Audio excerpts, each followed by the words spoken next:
तो 16 मई 2026 शनि जयंती का दिन। इस दिन पड़ रही है शनि जयंती, जो शनिवार को ही पड़ रही है और ये पड़ रही है ज्येष्ठ महीने की अमावस्या की तिथि को। तो इस दिन शनि जयंती का दिन है, इस दिन शनि जयंती मनाई जाएगी, यानी कि शनि देव का जन्म इसी दिन हुआ था।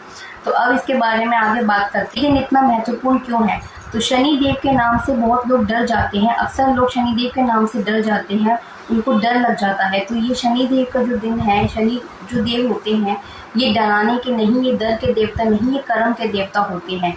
तो ये दिन बहुत ज़्यादा महत्वपूर्ण है आपके अनुशासन को, आपके कर्म को सुधारने के लिए, क्योंकि शनि देव जो होते हैं वो अनुशासन और न्याय के देवता होते हैं। अब बात करते हैं इस दिन के बारे में, इस दिन के महत्व के बारे में।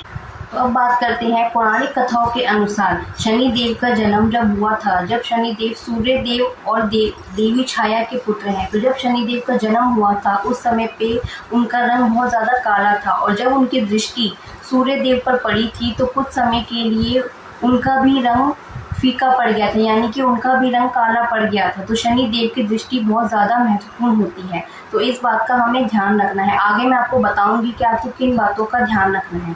तो ये था उनके जन्म का महत्व कि जब उनका जन्म हुआ और जब उनकी दृष्टि पड़ी तो उस समय पे सूर्य देव का भी रंग काला पड़ गया था, तो उनकी दृष्टि बहुत ज़्यादा महत्वपूर्ण होती। तो शनि देव ने बहुत ज़्यादा कठिन तपस्या की थी। शनि देव ने भगवान शिव की कठिन तपस्या की थी और उसके बाद ही उन्हें ये कर्मफल दाता का पद मिला था। तो शनि देव ने जब कठिन परिश्रम किया, जब कठिन तपस्या की, उसके बाद ही उन्हें कर्मफल दाता का आधिपत्य सौंपा गया। तो इसी दिन के बाद से, इस तपस्या के बाद से ही वो कर्मफल दाता कहलाए।